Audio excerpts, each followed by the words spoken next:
कोटि कोटि प्रणाम करती हूँ। भैया जी के चरणों में कोटि कोटि प्रणाम करती हूँ। आस्था में बैठे सभी शिष्यों के चरणों में प्रणाम करती हूँ। मेरा प्रणाम स्वीकार करें, स्वीकार करें।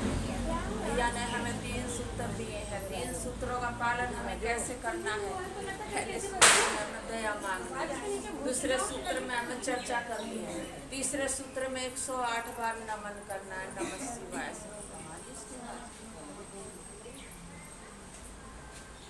मेरे गुरु की चर्चा बहुत अच्छी है, अच्छी चर्चा है गुरु की। देखो दुख सुख तो जब तक जिंदगी है जब तक भुगत नहीं है, और दुख और सुख तो हमारी किस्मत में पैदा होते ही लिखा जाता, कितना हमें दुख मिलेगा कितना हमें सुख मिलेगा, और वो हम भुगतेंगे हमें पता भी नहीं चलेगा हमें कितना दुख मिलता और कितना सुख मिलता। ये तो जो हमारी किस्मत में लिख दिया वो हमें भुगतना है, हमें सभी कुछ देखना है। देखो किसी का भी घर कोई ऐसा नहीं है जहाँ के दुखी नहीं है, सारा संसार इस टाइम दुखी है, और सुखी भी सारा संसार। ये दुख सुख बराबर के वो हैं, ये तो चलते ही रहेंगे जब तक हमारी जिंदगी रहेगी, जब तक चलता ही रहेगा। ये तो जितना भी हमारी किस्मत में दुख है हमें वो भी मिलेगा, जितना हमारी किस्मत में सुख है हमें वो भी मिलेगा। हमें भुगतना सभी कुछ है। देखो नारी जाति को ये बताते हैं कि नारी जाति सबसे मतलब आदमी से भी ज़्यादा भुगतने में आगे होती है, सबसे ज़्यादा दुख नारी जाति भुगतती है।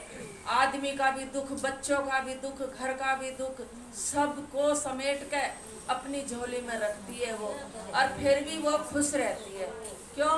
उसे पता है कि भुगतना सारा मुझे ही है, जब तक जीऊंगी जब तक मुझे ही भुगतना है। ये आज के टाइम में बच्चों का इतना दुख है, इतना दुख है, किसी को बहू का दुख है, किसी को बेटी का दुख है, किसी को जमाई का दुख है, किसी को बेटा का दुख है। देखो घर में पोती पोते जवान है उनका भी दुख है। ये सारे दुख, सबसे बड़ी जो घर में कोई सबसे बड़ा होगा वो उसी को ही पड़ेंगे, और सबसे बड़े घर में आदमी हो या औरत हो वही सबसे बड़ी उसको ही चोट लगती है। देखो आजकल की बहू बेटियों के सामने उनके बच्चों की कह के देखो, वो सुन नहीं सकती बिल्कुल भी, और वो 4 बात हमें ही बता के चलेंगी कि तुम्हारा पोता तुम कह नहीं सकते, तुम्हारा बेटा तुम कह नहीं सकते।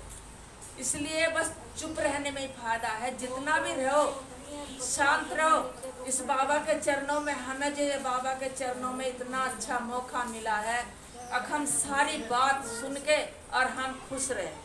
बाबा के चरणों में जहाँ तक भी हम खुश रहेंगे उतना ही हम अच्छा रहेंगे। मेरे गुरु की यही चर्चा है।